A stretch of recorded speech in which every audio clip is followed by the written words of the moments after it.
So one of the movies I saw in theaters this winter was Frozen 2, and it definitely had some goofy moments, but I also did enjoy it because the world they went to was really pretty, and I enjoyed learning about the new nation that appears in the movie, the North Holder people, and I thought the setting was overall pretty cool. And I liked Elsa's journey and her learning more about herself and both her and Anna's heritage. But one of the things I really liked about the movie, and in fact I wish it was developed a little bit more, is the idea of the bridge and how the sisters are two opposites who rely on each other and need each other, and that they're actually stronger apart than they are together, because if the two ends of a bridge are in the same place, a bridge is not doing its job. And I think that's a really interesting point. I think it's especially relevant to siblings who are growing up and seeing their relationship change, because a lot of people are very close as kids, but as adults you have separate lives and you move apart and you have to navigate that. I'm sorry my birds are so loud. They just do that. But one of the things that really frustrates me about both of the Frozen movies is the relationship between the sisters. And it's frustrating because I think a lot of the draw of the movies is watching two sisters navigate their different personalities and do cool stuff together. But I think if you break down the time and the dialogue of who's actually talking to who, and how often the sisters are actually doing stuff together with the two of them, it's not actually as much as it could be. And one thing that particularly frustrates me is the character of Anna, and I just don't like the way she talks to Elsa sometimes. I think it's in both movies, but in Frozen 2, she really doesn't seem to have a lot of faith in Elsa. She cares about her a lot, but she doesn't think that there's any mental awareness going on in Elsa's head. Like, that's at least the impression that I get as a viewer. Weirdly, to me, Anna seems to have more of the older sister personality because she's so protective and she's so sure she knows what's right. And in Frozen 2, you see that at several points in the story, usually when Elsa wants to go off and do something risky and adventurous, and Anna's like, no, you can't do that. That's too dangerous. We should do things together, and you shouldn't go off and not talk to me. And in the very beginning, Elsa hears this weird voice all day, and then she finally does something magical, and when she tells Anna, Anna's first reaction is like, why didn't you tell me about this sooner? And I'm like, maybe that's why, Anna, because she knew you were gonna flip out like that.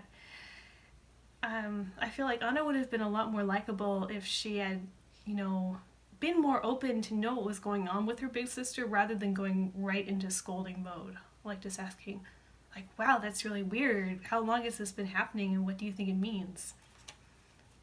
That just like a little change like that would make Anna like a lot more of a character rather than as this like one note critic. With the image of the bridge that comes up at the end, I think that the sisters' arc, and especially Anna's arc, it should be more moving towards acceptance of their differences. And I think that's true to say based on where they end up, but I don't think the character beat moments were quite there along the way to make that ending as powerful as it could have been for the two sisters. I think that Anna should start the movie, it's okay if she starts the movie in this place of being very protective, because that's understandable, because she's lost her parents and she's nearly lost her sister once and she doesn't want to lose her again. But I think before they even leave for the north, Anna sort of needs to go from, well, I don't want to control you. I just want to go with you and be with you. And I know I don't have powers, but I am smart and capable in my own way, and I want to be there to support you. Like, I think that negotiation needs to happen first. And then over the course of the movie, I think what Anna needs to learn, and again, this is merited based on the stuff that's going on, that there are things that Elsa can do that only Elsa can do based on her powers. Like, Elsa runs into fire to stop the fire from spreading and burning down a forest and maybe these people's village eventually. And that's something only Elsa can do because she's the only one who can like literally produce ice and stop the fire. And Anna again is very scolding. She's like, why did you do that? Why did you run into fire? And it's like, I think Elsa did have a reason. I don't think she ran into fire randomly. I think she was trying to protect people. So maybe the conversation that needs to be happening here is when that's a good goal and when you should run away and live to fight another day.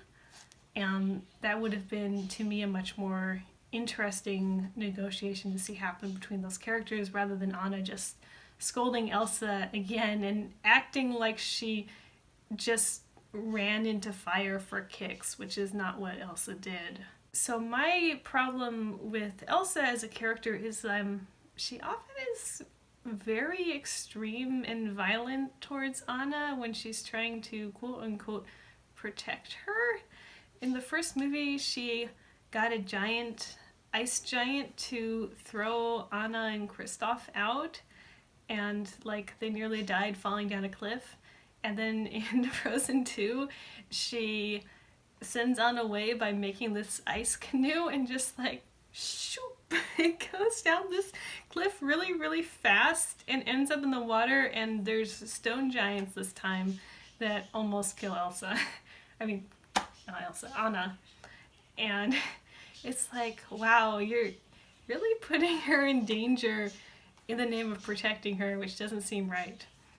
So I think the story would make a lot more sense to me if at some point the sisters voluntarily parted, where Anna understood that Elsa needs to cross the Northern Sea to get to the glacier, and because there's some secret there that's going to help them save the Northolder people and answer the questions about their heritage, and only Anna can do that, or not Anna, I keep mixing them up, bleh! And only Elsa can do that because she has the ice powers and she's immune to cold. Like, it's not bad for Anna to have a moment of, well, there are things I can do, and they do not include crossing a nearly freezing ocean and fighting off a water horse. So I think if they parted voluntarily around that point in the movie, that would be a big step of character growth for them, and it's one I would have enjoyed seeing on screen, where we can see Anna going from super protective to, okay, I don't want to control you, but I want to be with you, to I will always support you and I'll always be your sister even if we're not physically together. And I think that could be a really beautiful message.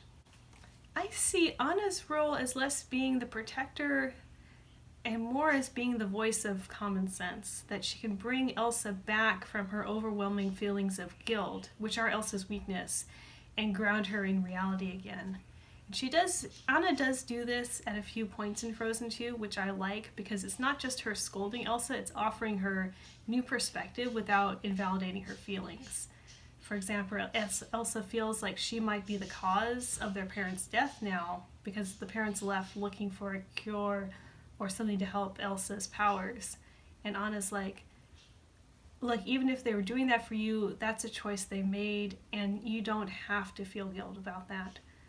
And again, when Elsa's again questioning whether her power is something good or bad, Anna's the one who points out, hey, these Northolder people call it a blessing, so maybe we should get their perspective, because obviously they don't think it's bad. And I think that is a good way of not contradicting Elsa's feelings, but again, bringing up something that offers her more context. And I know, like, a lot of people object to the ending because there's no real consequence. Arendelle's okay in the end, and the Northolder people are okay in the end, and both the sisters are okay in the end. None of the major characters die. But one thing I sort of like about that ending is that it supports this idea of the bridge and the sisters being stronger apart than they are together, because they do something together with both their efforts that neither one of them could have done entirely by herself. Elsa was the only one who could go to the glacier and find out about the past and that the dam needed to be destroyed, but this journey cost her a lot and she wasn't able to get back. But because Anna was still there on the human side, believing in her sister and trusting that she was on this journey and that it mattered, Anna was able to receive that message from Elsa and be the one to destroy the dam herself. And that was what brought Elsa back when Elsa was stuck and frozen. If neither of them had gone, or if both of them had gone, they wouldn't have been able to bring about the ending that happened, because Elsa was the only one who could go to the glacier, but then she got stuck, and then Anna was the one who needed to destroy the dam. But also, Elsa was the only one who could save a village from getting flooded with her ice powers again. I feel like I wish the emotion had been a little bit different at that point, that it had been more about the sisters working with each other and trusting each other even while they're apart, rather than having Anna still dealing with loss of control over her older sister, which I really wish they had gotten. I wish they just didn't have it in any of the movies, because it's problematic to me, but I think it's something Anna should have moved past at an earlier point in the movie. So I like this idea that the movie is leading up to a place where it needs both the sisters to save the day, but they can only sort of do it by getting this maturity and emotional distance from each other. And that's when they find out that they are the bridge, that Elsa is the spirit side and Anna is the human side. Together they're kind of like the Avatar, which is pretty cool, and that they've both got a kingdom to take care of. And it means they're going to be apart a lot of the time, but their love and their close bond is still going to be very real. And I think that's a cool direction to take the characters in. So that was some of my thoughts on Frozen 2. I hope it offered some good perspective for other people. It was just something that was cool for me to think about. Bye!